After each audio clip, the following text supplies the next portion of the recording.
அமெரிக்க அதிபர் Donald Trump ஒரு அறிக்கையை இன்றைக்கு வெளியிட்டிருக்கிறார். அதில் அவர் என்ன சொல்றாருன்னா, ஈரான் ரொம்ப லேட் ஆகிராம உடனடியாக சமாதான பேச்சுக்களுக்கு வர வேண்டும் என்று அழைப்பு விடுத்திருக்கிறார்.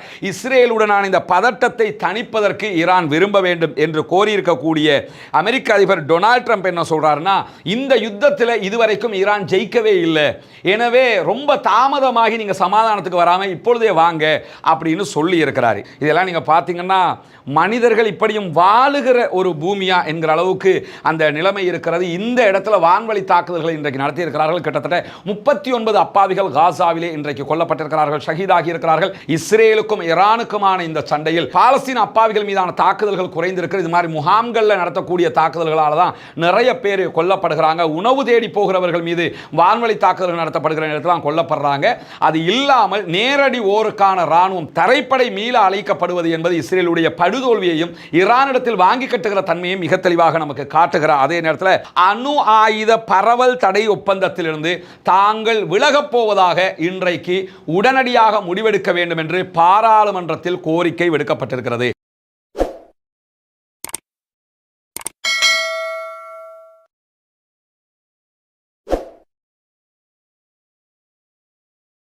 அஸ்ஸலாமு அலைக்கும் வரஹ்மத்துல்லாஹி வபரகாத்துஹு. அன்பிற்கினிய சகோதர சகோதரிகளே, நம் அனைவர் மீதும் ஏக இறைவனுடைய அமைதியும் கருணையும் உண்டாகட்டுமாக என்கிற உயரிய பிரார்த்தனைகளோடு பாலஸ்தீனத்தினுடைய காசா பகுதிகள் மீதான இஸ்ரேலிய ஆக்கிரமிப்பு இராணுவத்தினுடைய தாக்குதல்கள் ஆரம்பிக்கப்பட்டு 619வது நாளாக இன்றைய நாள் மாறியிருக்கக்கூடிய நேரத்தில் பாலஸ்தீனத்தில் ஆரம்பிக்கப்பட்ட சண்டை தற்போது இஸ்ரேல் ஈரான் வாராக மாறி நிற்கக்கூடிய காட்சிகளை நம்ம கண் முன்னாடி பார்த்து வர்றோம். தொடர்ந்து அது தொடர்பான வீடியோக்கள் அப்டேட்களாக நம்ம உங்களுக்கு தந்து வருவது உங்களுக்கெல்லாம் தெரியும்.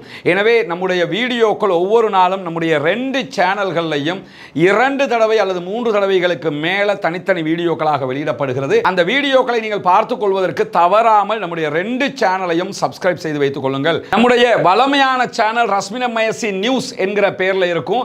இந்த ஐகானோட இருக்கக்கூடிய ஃப்ரீ பலஸ்டைன் என்று அடித்திருக்கக்கூடிய இந்த சேனல், இதை நீங்க சப்ஸ்கிரைப் பண்ணலன்னு சொன்னா உடனடியாக சப்ஸ்கிரைப் செய்து வைத்துக் கொள்ளுகிற அதே நேரத்தில் நம்முடைய மற்ற சேனல் ரஸ்மின் டாக்ஸ் என்கிற இன்னொரு சேனல் இருக்குது. அந்த சேனலையும் சப்ஸ்கிரைப் செய்யாத சகோதரர்கள் சப்ஸ்கிரைப் செய்து கொள்ளுங்கள். அதனுடைய ப்ரொஃபைல் இந்த மெத்தட்ல இருக்கக்கூடியதை நீங்க கவனிக்க முடியும்.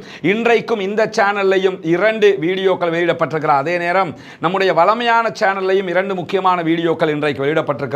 இந்த வீடியோவோடு 3வது வீடியோ, மொத்தம் இன்றைக்கு மாத்திரம் நம்ம 5 வீடியோக்களை வெளியிட்டிருக்கக்கூடியதை நீங்க பார்க்க முடியும். எனவே தொடர்ந்து வீடியோக்களை பெற்றுக்கொள்வதற்காக இந்த 2 சேனல்களையும் சப்ஸ்கிரைப் செய்து கொள்கிற அதே நேரம் காசா மீதான தாக்குதல்கள், அதே போன்று இஸ்ரேலுக்கு எதிராக ஈரான் நடத்தக்கூடிய தாக்குதல்கள் தொடர்பான அங்கு நடக்கக்கூடிய வீடியோக்கள், காட்சிகள், அங்கு இருக்கக்கூடிய ஊடகங்கள் வழியாக வெளியிடப்படக்கூடிய செய்திகளை உடனுக்குடனாக நம்முடைய டெலிகிராம் சேனலை நம்ம அப்டேட் பண்ணிக்கிட்டு இருக்கிறோம். ரஸ்மின் எம்ஐஎஸ்சி அஃபீஷியல் என்கிற டெலிகிராம் சேனலை இணையாதவர்கள் அதிலே இணைந்து கொள்ளுங்கள். ரஸ்மின் எம்ஐஎஸ்சி என்கிற பெயரில் இருக்கக்கூடிய வாட்ஸ்அப் சேனலையும் இணையாதவர்கள் இணைந்து கொள்ளுங்கள். நம்முடைய வாட்ஸ்அப் மற்றும் டெலிகிராம் சேனல்களை இந்த வீடியோக்களுடைய டிஸ்கிரிப்ஷன்லேயே நீங்கள் கீழே பார்க்க முடியும். அதிலேயே நீங்கள் இணைந்து கொள்ள முடியும். அல்லது இந்த இடத்துல இருக்குது பாருங்க, வாட்ஸ்அப் சேனல் இருக்குது லிங்க், அதுக்கு அடுத்ததாக டெலிகிராம் சேனலுடைய லிங்க் இருக்குது. 2லையுமே நீங்கள் இணைந்து கொள்ள முடிகிற அதே நேரம் ஃபேஸ்புக், இன்ஸ்டாகிராம், டிக்டாக், எக்ஸ் ஆகிய தளங்களில் ரஸ்மின் எம்ஐஎஸ்சி என்கிற பெயரில் நம்மை பின்தொடர முடியும். அதை தாண்டி இன்னொரு முக்கியமான அறிவித்தல் என்னன்னு சொன்னா, நம்முடைய வீடியோக்களை எத்தனையோ சேனல்கள் எடுத்து பகிர்கிறார்கள். அவர்கள் அத்தனை பேருக்கும் ஓப்பன் சோர்ஸாக அதற்குரிய அனுமதியை கொடுத்திருக்கிறோம். எனவே அந்த வீடியோக்களை பயன்படுத்தக்கூடிய சகோதரர்கள் முறைப்படி அதை பயன்படுத்துகிற போது எந்த பிரச்சனையும் கிடையாது. நிறைய சகோதரர்கள் எடுத்து பயன்படுத்துறாங்க, இருக்கிற மாதிரியே அவங்க பப்ளிஷ் பண்றாங்க, அதனால எந்த சிக்கலும் இல்லை. ஆனால் சில பேர் என்ன பண்றாங்கன்னு சொன்னா, அந்த வீடியோக்களுடைய தலைப்புகளை அவர்களுக்கு நினைத்த மாதிரி இருப்பதை கூட்டி குறைத்து மெருகூட்டி அந்த மாதிரி போடும்போது அது நம்மளே வந்து அந்த மாதிரி சொல்ற மாதிரி சில பேர் நினைச்சிடுறாங்க. அதே நேரத்தில் வீடியோக்களுக்குள்ள சில எடிட்டிங்களை பண்றாங்க. இந்த மாதிரியான வேலைகள் பார்க்கிற போது நம்ம எதை கொண்டு போய் சேர்க்க நினைக்கிறோமோ அது அங்கே மாசுபடுத்தப்படுகிறது. எனவே இருப்பதை போன்று நீங்கள் எத்தனை சேனலை திறந்து எத்தனை பேர் நீங்க போட்டாலும் அதில் நமக்கு எந்த ஆப்ஜெக்ஷனும் கிடையாது, தாராளமாக பயன்படுத்தி கொள்ள முடியும். ஆனால் அதற்கு மாற்றமாக செயல்படக்கூடிய சகோதரர்கள் உள்ள ஏதாவது எடிட்டிங்களை பண்ணி நீங்க மாற்றம் செய்கிற வேலையை செஞ்சீங்கன்னு சொன்னா கண்டிப்பாக அந்த சேனல்களுக்கு மாத்திரம் நம்ம ரெஸ்ட்ரிக்ஷன் கொடுப்போம்ங்கிறதுல எந்த மாற்றமும் கிடையாது. ஏன்னா நம்முடைய நோக்கமே உண்மை செய்தி இருக்கிற மாதிரி போய் சேரணுங்கிறதா. நமக்கெல்லாம் தெரியும், காசா மீதான தாக்குதல்களை இஸ்ரேலிய ஆக்கிரமிப்பு ராணுவம் தொடர்ந்து நடத்தி வருகிறது. இங்க நீங்க பார்க்கலாம், காசாவினுடைய கான் யூனிஸ் பகுதிகளில் நடத்தப்பட்டிருக்கக்கூடிய வான்வழி தாக்குதல்களுடைய காட்சிகளை தான் பார்க்குறீங்க. இந்த இடத்துல காசாவினுடைய அப்பாவிகளுடைய கூடாரங்கள் இருக்கிறது. இதெல்லாம் நீங்க பார்த்தீங்கன்னா மனிதர்கள் இப்படியும் வாழுகிற ஒரு பூமியா என்கிற அளவுக்கு அந்த நிலைமை இருக்கிறது. இந்த இடத்துல வான்வழி தாக்குதல்களை இன்றைக்கு நடத்தி இருக்கிறார்கள். கிட்டத்தட்ட 39 அப்பாவிகள் காசாவிலே இன்றைக்கு கொல்லப்பட்டிருக்கிறார்கள், ஷஹீதாகி இருக்கிறார்கள். 48 பேர் இன்றைக்கு படுகாயம் அடைந்திருக்கிறார்கள் என்கிற செய்திகளை பாலஸ்தீனத்தினுடைய சுகாதார அமைச்சகம் இன்றைக்கு வெளியிட்டிருக்கக்கூடிய நிலையில காசாவில் உணவு இல்லை, தண்ணீர் இல்லை, மருந்துகள் இல்லை. தற்போது இன்டர்நெட்டும் அவர்கள் தடை செய்யக்கூடிய ஒரு நிலையை உண்டாக்கி இருக்கிறார்கள். அந்த அப்பாவி மக்கள் ஒரு சிறிய நிலப்பரப்புக்குள்ளாக தனிமைப்படுத்தப்பட்டிருக்கிறார்கள். தனிமைப்படுத்தப்பட்ட இரவு நேரத்தில் அவர்களுக்கு மின்சார வசதிகள் கிடையாது. உலகத்திலேயே இப்படி யாரும் பாதிக்கப்படவில்லை என்கிற அளவுக்கு அந்த மக்கள் மீது மாத்திரம் இஸ்ரேலிய ஆக்கிரமிப்பு ராணுவம் அநியாயத்துக்கு மேல் அநியாயம் செய்து கொண்டிருக்கிறது. அதனுடைய பதிலடியை, அதனுடைய பிரதிபலனை தான் தற்போது ஈரான் வழியாக அவர்கள் அடைந்து கொண்டிருக்கிறார்கள் என்பதையும் நாம் மறுப்பதற்கு இல்லை. நேற்றைய தினம் ஒருத்தங்க பேசும்போது ஒரு செய்தியை சொன்னாங்க, சில வீடியோஸ் அனுப்பியிருந்தாங்க. கடந்த 2 வாரங்களுக்கு முன்பதாக நான் ஜோர்டான் போயிருந்தேன். ஜோர்டானில் நாங்கள் போகும்போது, ஜோர்டானில் இருந்து பார்க்கும்போது காசா தெரியுது தூரத்தில்.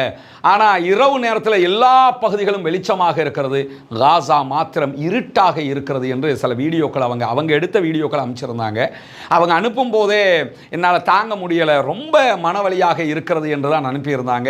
அதே மாதிரி அந்த வீடியோக்களை பார்க்கும்போது ரொம்ப மன வருத்தமாக, எப்படி ஒரு சமூகம் இந்த நவீன உலகத்தில் நம்ம எல்லாம் நவீனத்துவத்தின் உச்சத்தை நோக்கி எல்லோருமே நகர்ந்து கொண்டிருக்கிறோம். ஆனால் அந்த சமூகம் சாப்பிட வழி இல்லாமல், மருந்துகள் இல்லாமல், குழந்தைகளுக்கான ஊட்டச்சத்துகள் இல்லாமல் ஒரு கொடூரமான இராணுவத்தினால் மீண்டும் மீண்டும் அளிக்கப்பட்டு கொண்டிருப்பதை நினைக்கும் போது உள்ளம் தாழவில்லை. நம்மால் ஏற்றுக்கொள்ள முடியல. வல்ல ரஹ்மானிடத்தில் மாத்திரம்தான் அழுது புலம்பி கண்ணீர் வடிக்க வேண்டி இருக்கிறது. ஒவ்வொரு தொழுகைகளிலும், சுஜூதுடைய நேரத்திலும், அத்தஹியாத்தினுடைய நேரத்திலும் நாம் அல்லாஹ்விடத்திலே பிரார்த்திக்க முடியும். நபிகள் நாயகம் ஸல்லல்லாஹு அலைஹி வஸல்லம் அவர்கள் அதற்கு பூரண அனுமதியை நமக்கு தந்திருக்கிறார்கள். எனவே அத்தஹியாத்தினுடைய நிலையிலே அல்லாஹ்விடத்திலே பாலஸ்தீன அப்பாவிகளுக்காக பிரார்த்தனை செய்யுங்கள். சுஜூதுல அது அல்லாஹ்வுக்கு ரொம்ப நெருக்கமான இடமாக இருக்கிறது.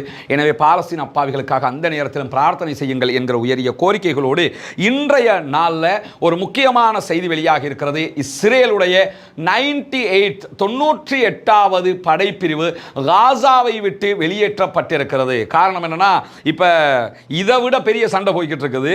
இஸ்ரேலிய படைகள் ஈரானை எதிர்கொள்ள வேண்டிய நிர்பந்தம் உண்டாகி இருக்கிறது.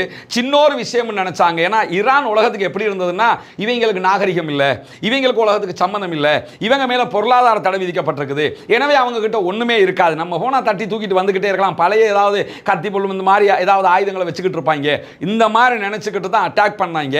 ஆனா இப்ப வாங்கி கட்டுவ அவர்களுடைய அயன்டோமே வெடிச்சு சிதறுகிற அளவுக்கு நிலைமை மாறிடுச்சு.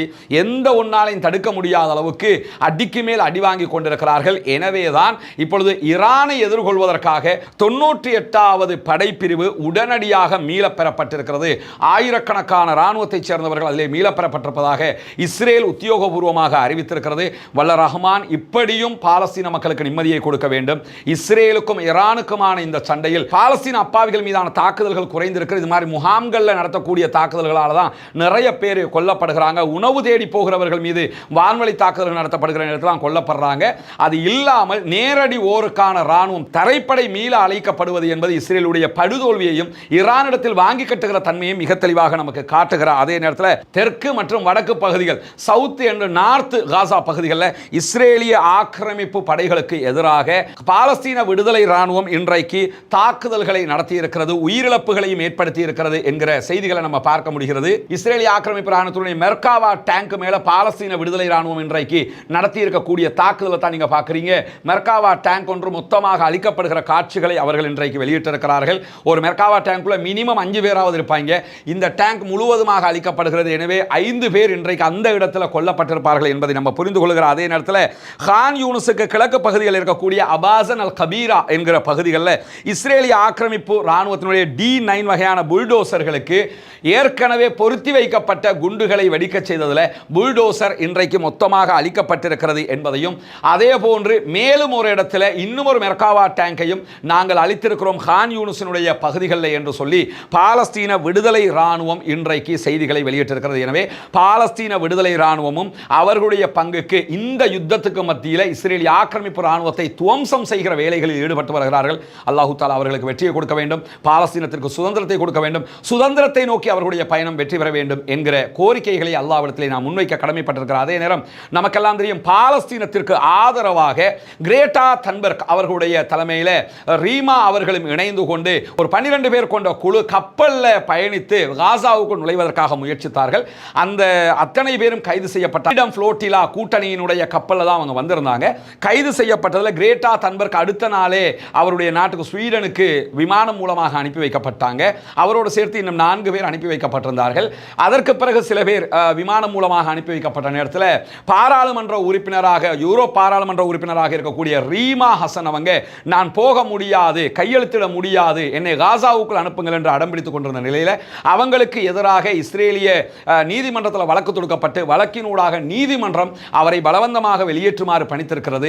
எனவே அவர் இன்றைக்கு வெளியேற்றம் செய்யப்பட்டிருக்கிறார். அவரோடு சேர்த்து 3 பேர் வெளியேற்றப்பட்டிருக்கிறார்கள் என்கிற செய்திகளும் இன்றைக்கு வெளியாகி இருக்கிற அதே நேரத்தில் நமக்கு தெரியும் கிரேட்டா தன்பர்க்கை போலவே நாங்களும் காசாவுக்குள் நுழைகிறோம் என்று 7000 பேரை கொண்ட ஒரு மக்கள் பேரணி துனிசியாவில் இருந்து கிளம்பினாங்க.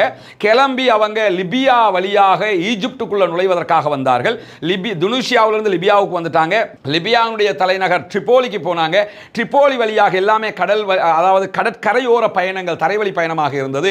ட்ரிபோலி வழியாக லிபியா எல்லையினூடாக ஈஜிப்டுக்குள்ள நுழைய வந்தவர்களுக்கு ஈஜிப்ட் இறுதி வரைக்கும் உள்ளே நுழைவதற்கான அனுமதியை கொடுக்கவில்லை. எனவே ஆயிரக்கணக்கான மக்கள் இன்றைக்கு அந்த இடத்திலிருந்து மீண்டும் திரும்பி டியூனிசியாவுக்கு போவதாக அறிவித்திருக்கிறார்கள். ஏன்னா ஈஜிப்டுக்குள்ள உள்ள வந்தா தான் அவங்க ரஃபா பார்டர் வரைக்கும் வர முடியும். ஈஜிப்ட் அதற்கு அனுமதி கொடுக்கவில்லை. ஏன்னா நிறைய சகோதரர்கள் இதனுடைய அப்டேட் கேட்டுக்கிட்டு இருந்தீங்க. இதனுடைய அப்டேட் தான் அத்தனை பேரும் மீண்டும் திரும்பி செல்கிறார்கள். அவர்கள் அடுத்து என்ன முடிவெடுக்க போகிறார்கள் என்பதை பொறுத்து தான் அடுத்தடுத்த கட்டங்கள் நகர இருக்கும் என்பதையும் நாம் புரிந்து கொள்கிற அதே நேரத்தில் இன்றைய நாள் மிகவும் முக்கியமான நாளாக மாறி இருக்கிறது. காரணம் என்னன்னா இப்போ நம்ம இந்த வீடியோவை ரெக்கார்ட் பண்ணுகிற நேரத்தில் ஈரான் இஸ்ரேலுக்கு எதிரான தாக்குதல்களை பலமாக ஆரம்பித்திருக்கிறது என்பதை நாம் புரிந்து கொள்ள வேண்டும். அந்த செய்திகளுக்கு போறதுக்கு முன்பதாக அமெரிக்க அதிபர் டொனால்ட் ட்ரம்ப் ஒரு அறிக்கையை இன்றைக்கு வெளியிட்டிருக்கிறார். அதில் அவர் என்ன சொல்றாருன்னா ஈரான் ரொம்ப லேட் ஆகிராம உடனடியாக சமாதான பேச்சுக்களுக்கு வர வேண்டும் என்று அழைப்பு விடுத்திருக்கிறார். இஸ்ரேலுடனான இந்த பதட்டத்தை தணிப்பதற்கு ஈரான் விரும்ப வேண்டும் என்று கோரியிருக்கக்கூடிய அமெரிக்க அதிபர் டொனால்ட் ட்ரம்ப் என்ன சொல்றாருன்னா இந்த யுத்தத்தில் இதுவரைக்கும் ஈரான் ஜெயிக்கவே இல்லை, எனவே ரொம்ப தாமதமாகி நீங்க சமாதானத்துக்கு வராம இப்பொழுதே வாங்க அப்படின்னு சொல்லி இருக்கிறார். இதில் என்ன கவனிக்கணும்னா காமெடி என்னன்னு கேட்டா அமெரிக்க அதிபர் இப்படி சொல்லிக் கொண்டிருக்கிற போது அமெரிக்காவினுடைய USS நிமிட்ஸ் என்கிற விமானம் தாங்கி ராணுவ கப்பல் தற்போது மத்திய கிழக்கை நோக்கி வந்து கொண்டிருக்கிறது. இந்த கப்பல் சரியா இருந்தால் இந்த மாதம் 23ஆம் தேதி வியட்நாம் கடற்பரப்புக்கு போயிருக்கணும். வியட்நாமுக்கு போனவங்க போகிற வழியிலேயே வியட்நாம் பயணத்தை ரத்து செய்துட்டு இப்போ என்ன பண்றாங்கன்னா மத்திய கிழக்கை நோக்கி வந்து கொண்டிருக்கிறார்கள் என்கிற செய்திகள் வெளியாகி கொண்டிருக்கிறது. இன்றைக்கு வெளியாகி இருக்கக்கூடிய தகவல் பிரகாரம் சற்று 1 மணி நேரத்துக்கு முன்பதாக குறித்த கப்பல் மலாக்கா ஜலசந்தி வழியாக இந்திய பெருங்கடலை நோக்கி வந்து கொண்டிருக்கிறது என்கிற செய்திகள் வெளியாகி இருக்கிறது. இஸ்ரேலிடத்தில் ஈரான் தான் தோத்துக்கிட்டு இருக்கான்ல, அப்ப இஸ்ரேலே அடிச்சு முடிச்சிருவானா இல்லையா ஈரான் ஆல்ரெடி தோத்துட்டாங்கன்னு சொல்லி டொனால்ட் ட்ரம்ப் சொல்றாரா இருந்தா எதுக்குடா இந்த கப்பல் அனுப்புறிய என்ற கேள்வி வருதா இல்லையா? எனவே இந்த கப்பல் அனுப்புறது எதுக்குன்னு சொன்னா தற்போது ஈரான் மீது நடத்தப்படக்கூடிய தாக்குதல்களை தடுப்பதற்காக. ஏன்னா இஸ்ரேலிடத்தில் இந்த பாலிஸ்டிக்கை தடுக்கிற வாய்ப்பு கிடையாதுங்கிறதுனால உடனே அவங்களோட ஆட்களை அனுப்பி கப்பல் ஊடாக பாலிஸ்டிக் ஏவுகணைகளை தடுக்கிற வேலையை பார்க்கறாங்க. எத்தனை தான் அவங்களும் தடுப்பாங்க. அதுக்கான அவங்க என்ன காரணம் சொல்றாங்கன்னா எங்களுடைய நிலைகள் மீது ஈரான் தாக்குதல் நடத்தினால் அதை தடுப்பதற்காக வருகிறோம் என்கிற காரணத்தையும் சொல்கிறார்கள். இதுவரைக்கும் அவங்க அப்படி தடுக்கல. இன்றைய நாளில் டெல் அவீவ் மேல நடத்தப்பட்ட தாக்குதல்களில் அமெரிக்க தூதுவர் ஆலயத்துக்கு அருகில் இருந்த கட்டிடம் மீது தான் ஈரான் தாக்குதல்கள் நடத்தியிருக்கிறாங்க. அந்த அச்சத்தில் கூட அவர்கள் உள்ளே வர முடியும். எது எப்படி போனாலும் ஈரான் தோக்குது என்று சொல்றவரு எதுக்கு இந்த கப்பலை அனுப்புறாருங்கிற ஒரு கேள்வி இருக்கக்கூடியதையும் நம்ம இந்த இடத்துல கவனிக்க முடியும். அதே நேரத்தில் நமக்கு தெரியும் இன்றைக்கு சற்று நேரத்துக்கு முன்பதாக நம்முடைய டெலிகிராம் சேனல்ல ஒரு வீடியோ வெளியிட்டிருக்கிறோம். ஈரானுடைய அரச தொலைக்காட்சியில ஒளிபரப்பு நடந்து கொண்டிருக்கும் போதே லைவ் டெலிகாஸ்ட் போய்கொண்டிருக்கிற நேரத்திலேயே அந்த தொலைக்காட்சி நிறுவனத்தின் மீது இன்றைக்கு இஸ்ரேலிய ஆக்கிரமிப்பு ராணுவம் தாக்குதல் நடத்தியது. இதுதான் அந்த தொலைக்காட்சி நிறுவனம். இங்க நீங்க பார்க்கலாம், இது அரசாங்க தொலைக்காட்சி. இங்க ரூபவாகினி இருக்கு இல்லையா, ஸ்ரீலங்கால ரூபவாகினி இருக்குது, தமிழ்நாட்டில் பொதிகை இருக்கிறாங்களா இல்லையா, இது மாதிரி அரசாங்கத்தினுடைய தொலைக்காட்சியாக இருக்கு. அந்த கட்டிடம் தான். அந்த கட்டிடத்தில் தாக்குதலுக்கு பிறகு உண்டான காட்சியை தான் நீங்க பார்க்குறீங்க. நம்முடைய டெலிகிராம் சேனலில் அட்டாக் நடக்கிற போது ஒரு பெண்மணி என்ன பண்றாங்கன்னா வீடியோவில் பேசிக்கிட்டு இருக்கிறாங்க, லைவ் டெலிகாஸ்ட் போய் கொண்டிருக்கு. அப்பதான் அந்த அட்டாக் நடக்கிறது. அதுவும் அதில் டெலிகாஸ்ட் ஆகக்கூடிய காட்சி அந்த வீடியோ அப்படியே நம்ம பகிர்ந்துருக்கிறோம், பார்க்காதவங்க அதில் நீங்கள் பார்த்து கொள்ள முடியும். இப்படி பொதுத்தலங்கள் மீதும் இன்றைக்கு இஸ்ரேல் தாக்குதல் நடத்த ஆரம்பித்ததோடு தான் இந்த தாக்குதலோடு உடனடியாக இஸ்ரேல் மீதான பதிலடி தாக்குதல்களை ஈரான் மீண்டும் ஆரம்பித்திருக்கக்கூடிய நேரத்தில் ஈரான் இன்றைக்கு இன்னும் ஒரு முக்கியமான அறிவித்தலை எடுத்திருக்கிறது. அது என்ன அறிவிப்பு என்று சொன்னால், அணு ஆயுத பரவல் தடை ஒப்பந்தத்திலிருந்து தாங்கள் விலகப் போவதாக இன்றைக்கு உடனடியாக முடிவெடுக்க வேண்டும் என்று பாராளுமன்றத்தில் கோரிக்கை விடுக்கப்பட்டிருக்கிறது. பாராளுமன்றத்தில் மசோதா ஒன்றை கொண்டு வர வேண்டும். அதில் அவங்க அந்த மசோதா பாஸ் ஆகணும். பாராளுமன்றத்தை பொறுத்தவரை ஆயத்துல்லா அலி காமனி சொன்னாங்கன்னா எல்லாருமே கை தூக்கிட்டு போறாங்க. எனவே அது பாஸ் ஆகத்தான் போகுது. ஏன்னா அவர் தான் அங்க விதாயக பல, அவருக்கு தான் எல்லா அதிகாரமும் அங்கே இருக்குது. எனவே பாராளுமன்றத்தில் ஈரான் சார்பாக ஈரானுடைய வெளியுறவு மந்திரி இஸ்மாயில் பகாயி உடனடியாக இது தொடர்பான ஒரு தீர்மானத்தை கொண்டு வர இருக்கிறார். தீர்மானம் பாராளுமன்றத்துக்கு கொண்டு வரப்பட்டால், அது பாஸ் பண்ணப்பட்டால், சர்வதேச அணு ஆயுத அணு பரவல் தடை சட்டத்தில் இருந்து அவர்கள் விதிவிலக்கு பெற்று விடுவார்கள். நீங்க வேண்டியதை பண்ணிக்கிறீங்க. ஏற்கனவே ஈரான் மேல பொருளாதார தடைகள் விதிக்கப்பட்டிருக்கிறது, பல தடைகளை விதிச்சிருக்கிறாங்க. நீ வேண்டியதை விதிச்சுக்க, நான் இப்படித்தான் இருப்பேன் சொல்லி கெத்தாக ஒரு முடிவை எடுத்திருக்கிறார்கள். அப்படியான ஒரு முடிவு வருகிற போது அமெரிக்காவுக்கு தான் அது மிகப்பெரிய தலையடியாக மாறப்போகிறது என்கிற நிலையில இன்றைக்கு பல அறிக்கைகளை ஈரான் வெளியிட்டுக் கொண்டிருக்கிறத நம்ம பார்க்க முடியும். குறிப்பாக இன்றைக்கு ஈரானுடைய பாராளுமன்ற சபாநாயகர் அவர்கள் பேசியிருக்கக்கூடிய ஒரு பேச்சு மிக முக்கியமான பேச்சாக பார்க்கப்படுகிறது. இவர்தான் ஈரானுடைய பாராளுமன்ற சபாநாயகர் முகமது பக்கர் கலீஃபாப் அவர்கள் பேசியிருக்கக்கூடிய பேச்சில் மிக ஹைலைட்டட் ஆனது என்னன்னு சொன்னா, இன்றைக்கு பாராளுமன்றத்தில் அவர் பேசுறாரு, இஸ்ரேலுக்கு நாங்கள் நரகத்தை காட்டிக் கொண்டிருக்கிறோம், நரகத்தின் ஆழத்தை இனிமேல் காட்டுவோம் என்று சொல்லி இருக்கிறார். நீங்க இப்ப நரகத்தை தான் பார்த்துக்கிட்டு இருக்கிறீங்க, நரகத்தினுடைய ஆழத்தை காட்டுவோம். டெல் அவீவ் எரிந்து கொண்டிருக்கிறது, ஹைஃபா எரிந்து கொண்டிருக்கிறது, கிரேட்டர் டெல் அவீவ் எரிந்து கொண்டிருக்கிறது, கிழக்கு ஜெருசலம் எரிந்து கொண்டிருக்கிறது. இஸ்ரேலுடைய பல நகரங்களை நாங்கள் எரித்துக் கொண்டிருக்கிறோம். இது நரகம் உங்களுக்கு. ஆனால் நரகத்தின் ஆழத்தை நீங்க இன்னும் பார்க்கல. எனவே ஆழத்தை காட்டுகிற வேலையை நாங்கள் செய்ய வேண்டி வரும் என்று சொல்லி இன்றைக்கு பாராளுமன்ற சபாநாயகர் அறிவித்திருக்கக்கூடிய நிலையில் அவர் பேசும்போது கூடுதலாக என்ன சொல்றாருன்னா, ஈரானிய படைகளுக்கு இது ஒன்றும் புதிதல்ல, நாங்கள் பல யுத்தங்களை கண்டவர்கள் என்று சொல்லிவிட்டு கூடுதலாக அவர் சொல்றாரு, எங்களை பொறுத்தவரை நாங்கள் ஒரு அசாதாரண சூழ்நிலையில் இருக்கிறோம் என்பதை நாங்கள் புரிந்துதான் வைத்திருக்கிறோம். இறுதியாக வெற்றி எங்களுக்கு நிச்சயமாக கிடைக்கும் என்றிருந்தாலும் இந்த பாதையில் ஏற்றத்தாழ்வுகள் வரும் என்பதையும் நம்முடைய மக்கள் புரிந்து கொள்ள வேண்டும் என்கிறார். யுத்தம் வந்துருச்சுன்னா நமக்கு அடிப்பான், திருப்பி நம்ம அடிக்கணும், நமக்கு அடி விழும், அடி விழாமலே இருக்காதுல்ல. அதனால தான் அவர் சொல்றாரு, ஏற்றத்தாழ்வு வரும், அதை நீங்கள் புரிந்து கொள்ளுங்கள் என்று சொல்லிவிட்டு, பல்வேறு இனங்கள், பல்வேறு கொள்கைகள், பல்வேறு கோட்பாடுகள் கொண்ட ஈரான் இப்பொழுது ஒற்றுமையாக நிற்கிறது. ஈரானியர்கள் ஈரானுக்காக நிற்கிறார்கள் என்று நிற்கிறார்கள். எனவே எங்களை நீங்கள் தோற்கடிப்பதை நினைத்தும் பார்க்க முடியாது, நரகத்தின் ஆழத்தை உங்களுக்கு காட்டுவோம் என்று பாராளுமன்ற சபாநாயகர் இன்றைக்கு சொல்லியிருக்கக்கூடிய நேரத்தில் தான் ஈரானிய ஜனாதிபதி மசூத் பெசக்ஷியன் அவர்கள் சில அறிக்கைகளை இன்றைக்கு வெளியிட்டிருக்கிறார். குறிப்பாக அவர் ஓமானுடைய சுல்தானோடு, அதிபரோடு பேசியிருக்கிறார். அதில் அவர் பேசிய செய்திகள் என்ன சொல்றாருன்னா, ஈரானுடைய அணு விஞ்ஞானிகள் சில பேரை கொண்டுட்டாங்கிறதுனால எங்களை யாரும் தடுத்து விட முடியாது, அந்த 6 பேரை கொண்டுட்டாங்கிறதுனால எங்களை தடுக்க முடியுமா என்று அவர் கேள்வி எழுப்புகிறார். அந்த ஈரானுடைய அணு விஞ்ஞானிகளும் அதே போன்ற ஈரானுடைய தளபதிகளும் எப்படி கொல்லப்பட்டார்கள் என்பது தொடர்பாக ரஸ்மின் டாக்ஸ் என்கிற நம்முடைய மற்ற யூடியூப் சேனல்ல இன்னைக்கு தனியான ஒரு வீடியோ வெளியிட்டிருக்கிறோம். பார்க்கா சகோதரர்கள் அதை பார்த்துக் கொள்ளுங்கள். அதிலே உங்களுக்கு தெரியும் எப்படி அந்த தாக்குதல் நடத்தப்பட்டது இஸ்ரேல் சார்பாக என்று சொல்லி. அந்த நிலையில தான் இன்றைக்கு ஈரானுடைய ஜனாதிபதி மசூத் பெசக்ஷியன் பேசுகிற போது எங்களை யாராலும் தடுக்க முடியாது என்கிற செய்திகளை சொல்லியிருப்பது மட்டுமல்லாமல், அமெரிக்கா காட்டுமிராண்டித்தனமான இஸ்ரேலிய ஆட்சிக்கு உதவுவதை நிறுத்தவில்லை என்று சொன்னால் ஈரான் இன்னும் வேதனையான நடவடிக்கைகளை கண்டிப்பாக எடுக்கும் என்கிற செய்தியையும் இன்றைக்கு அவர் சொல்லியிருக்கிறார். நாங்கள் அமெரிக்காவுக்கு பயப்படுறாக்கள் கிடையாது, நாங்கள் யாருக்குமே பயப்படலை. எனவே அமெரிக்கா இஸ்ரேலுக்கு உதவுறதை நிறுத்தணும், இல்லைன்னு சொன்னால் நாங்கள் ஈரான், இல்லைன்னு சொன்னால் நாங்கள் இஸ்ரேல் வேதனைப்படுகிற அளவுக்கு மிக கடுமையான தாக்குதல்களை நடத்துவோம் என்று சொல்லி இருக்கிற அதே நேரம் இன்றைக்கு ஈரானுடைய புரட்சிகர, இன்றைக்கு ஈரானுடைய IRGC படைப்பிரிவினுடைய தளபதி மிக முக்கியமான முக்கியமான ஒரு அறிவிப்பை விடுத்திருக்கிறார். அதில் அவர் என்ன சொல்றாருன்னா, நாங்கள் ஒரு நீண்ட நெடிய விரிவான யுத்தத்திற்கு தயாராக இருக்கிறோம்.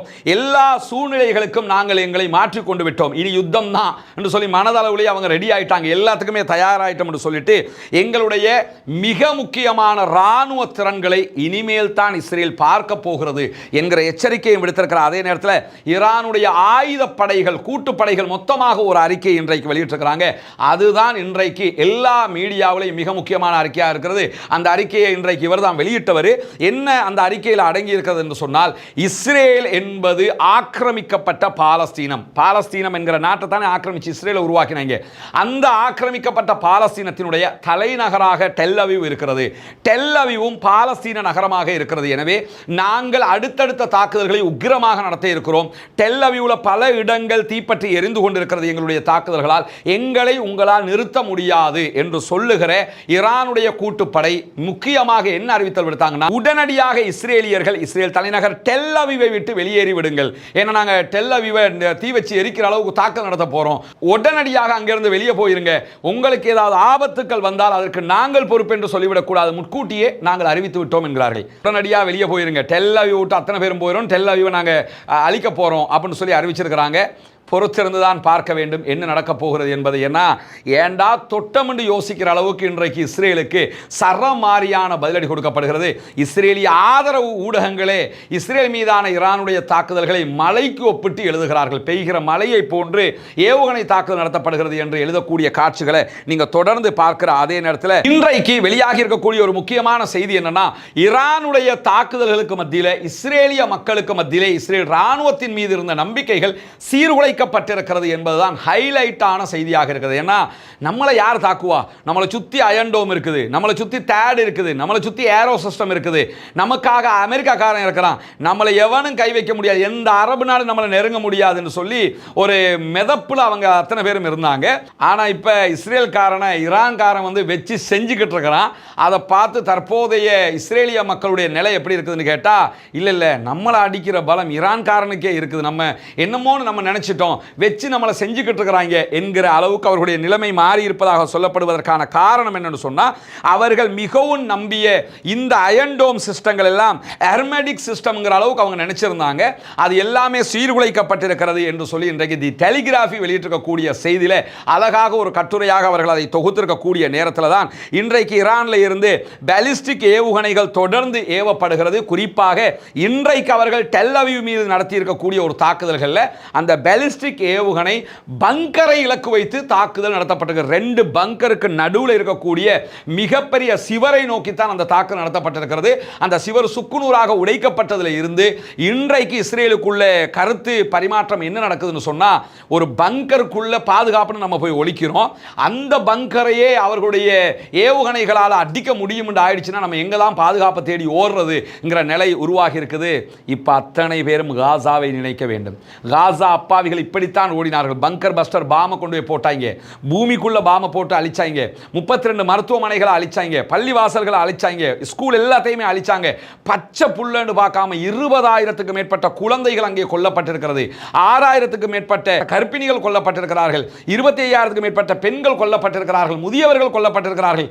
இவங்க எல்லாம் கொல்லப்படுகிற இடத்துல கை கட்டி கை தட்டி ஆரவாரம் செய்து சூப்பர் எங்க ராணுவம் எப்படி தெரியுமா என்று சொன்னவர்களுக்கு இப்ப மரண பயத்தை காட்டிக்கொண்டு ஆயத்துல்லா அலி காமனி அழகாக சொன்னார். என்னன்னா, மரணத்தை விட கொடியதாக இருக்கும் எங்களுடைய தாக்குதல்கள் என்றார். ஒவ்வொரு கணமும் பயந்து பயந்து நடுங்கிக் கொண்டிருக்கிறது இஸ்ரேலுடைய சமூகம் என்பதை நம்ம பார்க்க முடிகிற அதே நேரத்தில் தொடர்ந்து ஈரான் சிம்ம சொப்பனமான பதில்களை தற்போது இஸ்ரேல் மீது கொடுத்து கொண்டிருக்கிறது. நம்ம பேசிக் கொண்டிருக்கக்கூடிய இந்த தருணத்திலையும் இஸ்ரேல் மேல அட்டாக் நடந்து கொண்டிருக்கிறது. எனவே இந்த தாக்குதல்களில் என்னென்ன, நேற்று ஹைஃபா நாசமா போச்சுது, அதுக்கு முன்னாடி கிரேட்டர் டெல் அவீவ் நாசமா போச்சுது, அதுக்கு முன்னாடி ஜெருசலத்தில் கிழக்கு பகுதிகளுக்கெல்லாம் வச்சு செஞ்சாங்க. இன்னைக்கு நைட்டு என்ன நடக்க போகிறது என்பதை இந்த வீடியோவுக்கு பிறகு வருகிற அப்டேட்ல நீங்கள் எதிர்பாருங்கள். ஏற்கனவே நம்ம சொன்ன மாதிரி நம்ம 2 சேனலையும் சப்ஸ்கிரைப் செய்யாத சகோதரர்கள் சப்ஸ்கிரைப் செய்து இணைந்து கொள்ளுங்கள். அதே நேரத்தில் நம்முடைய டெலிகிராம் வாட்ஸ்அப் சேனல்களையும் இணையாதவர்கள் இணைந்து கொள்ளுங்கள். பாலஸ்தீனம் வெற்றி பெற வேண்டும், பாலஸ்தீன அப்பாவிகளுக்காக பிரார்த்தனை செய்கிற அதே நேரம் இஸ்ரேல் ஆக்கிரமிப்பு ராணுவத்திற்கு எதிராக தொடர்ந்து அல்லாஹ்விடத்திலே குனூத்துன் நாசிலாவை ஒவ்வொரு தொழுகைகளிலும் ஓத மறந்து விடாதீர்கள் சகோதரே. நபிகள் நாயகம் ஸல்லல்லாஹு அலைஹி வஸல்லம் அவர்கள் காட்டி தந்த ஒரு அற்புதமான வழிமுறை அது.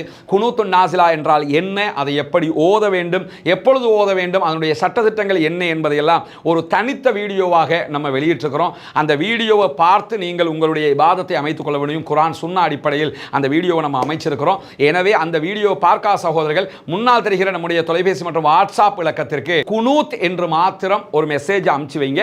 அனுப்பி வச்சிங்கன்னு சொன்னால் அந்த வீடியோவை நம்ம உங்களுக்கு அனுப்பிச்சிருவோம். அந்த வீடியோவை பார்த்து ஒவ்வொரு தொழுகைகளிலும் நீங்கள் குனூத்து நாசிலாவை ஓதிக்கொள்ள முடியும் என்கிற செய்திகளோடு தீவிரவாதம் ஒழிய வேண்டும், பயங்கரவாதம் இல்லாதொழிக்கப்பட வேண்டும், தீவிரவாதம் ஒழிக்கப்பட்டு பயங்கரவாதம் இல்லாதொழிக்கப்பட்டு அமைதியான பூவுலகு திரும்ப வேண்டும், அனைத்து மக்களும் நிம்மதியாக வாழ வேண்டும். ஒருவரை ஒருவர் கொன்று குவித்துக் கொண்டு இந்த பயங்கரவாத செயல்பாடுகளால் எந்த நலவும் இந்த உலகத்திற்கு ஏற்படுவதில்லை. மக்கள் தான் அப்பாவிகள் தான் கொல்லப்படுகிறார்கள். அது எந்த நாட்டில் யார் கொல்லப்பட்டாலும் குற்றம் குற்றமே என்கிற நிலையில அமைதி திரும்புவதற்கு அல்லாஹ்விடத்திலே பிரார்த்தனை செய்யுங்கள். ஜனநாயக ரீதியாக அனைத்து விவகாரங்களையும் அணுகுங்கள். ஜனநாயக ரீதியாக சிந்தித்து ஜனநாயக ரீதியாகவே நம்முடைய போராட்ட வழிமுறைகளையும் நாம் அமைத்துக் கொள்ள வேண்டும் என்கிற குரல் எழுப்புதலோடு பாலஸ்தீன மக்களுக்காக மறவாதி எப்பொழுதும் ஜனநாயக ரீதியாக குரல் எழுப்புங்கள் என்கிற கோரிக்கையை விடுத்தவனாக முடித்துக் கொள்கிறேன். வாஹிர் தஅவானா அல்ஹம்துலில்லாஹி ரப்பில் ஆலமீன்.